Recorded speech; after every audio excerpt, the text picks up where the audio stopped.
Kevin Costner and Harrison Ford's Yellowstone salary will look small when compared to Jason Sudeikis' Ted Lasso reboot salary.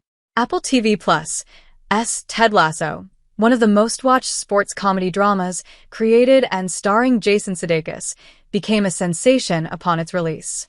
The multi-Emmy award-winning comedy series, which was initially said to have concluded after 3 seasons, was announced to return for season 4. Sudeikis casually dropped the information in a podcast interview before Apple TV confirmed it officially. Ted Lasso has been one of the most beloved shows on the streaming platform, and ardent fans are just thrilled that the show is finally making a return. But what's more interesting is the fact that Jason Sudeikis' salary when it comes to reprising his character. The recent information on Sudeikis' salary is going to make his fans happy. Ted Lasso actor Jason Sudeikis to be TV's highest-paid actor, leaving Kevin Costner and Harrison Ford behind. Jason Sudeikis must not have thought that going back to his character of Ted Lasso, which he initially created for commercials, would bring him fame and success the way it did. When Ted Lasso premiered on Apple TV Plus, it garnered a lot of attention and eventually positive reviews from critics and audiences. Everyone not only loved Ted Lasso but also invested a lot of time in understanding the storylines of the show. Fans were disappointed when it was initially announced that the makers had decided to conclude the series after 3 successful seasons. A lot of fans believed that the last season was super rushed with writers and makers trying to wrap up the storylines. However, a lot of it was left open-ended for the viewers to interpret, but back in March, it was confirmed that the show is going to be back for a 4th season. Now, according to reports by Life and Style, not only is Sudeikis returning to play Ted Lasso, but he is also going to be the highest-paid actor on television, leaving Yellowstone universe stars Kevin Costner and Harrison Ford behind.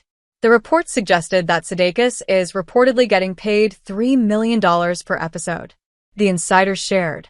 According to Cosmopolitan, Yellowstone's Kevin Costner was reportedly paid $1.3 million per episode, and for season 5, he was paid $1.5 million per episode. On the other hand, Marco reported Harrison Ford, who stars in Taylor Sheridan's 1923, was reportedly paid $1 million per episode. Even though the actor was paid a decent amount of money, Sudeikis reprising the character for the 4th season makes their figures look small. Ted Lasso returns to coach the women's team for season 4. The actor co-creator and writer shared during his podcast with the Kelsey brothers that Ted Lasso will be seen coaching a women's team in the upcoming season. Not much has been shared about the storyline or the direction the writers are heading into for the upcoming season, but in the same report, Life and Style, the insiders shared. It was shared earlier that the reason Sudeikis decided to conclude the show after 3 seasons was that he wasn't motivated sentimentally. The sources noted that it took him some time, but he has finally reached a place where he feels like his character has more story to share, and his co-stars are happy to join him. Towards the end of season 3, Juno Temple's Keely Jones presents a proposal to Rebecca, played by Hannah Waddingham, about the women's team, but Ted Lasso is back at his house, leaving AFC Richmond behind. Fans have assumed that maybe this is where things for his character would change and he'd be called in to coach the women's team while Roy Kent and Nate continue to coach the AFC Richmond. The source also suggested that the actor is returning to write and play the character on his own terms, and for that, he is getting paid the amount he deserves. Fans are already thrilled with the show's return, as they cannot wait to see what Ted Lasso has to offer in the 4th season.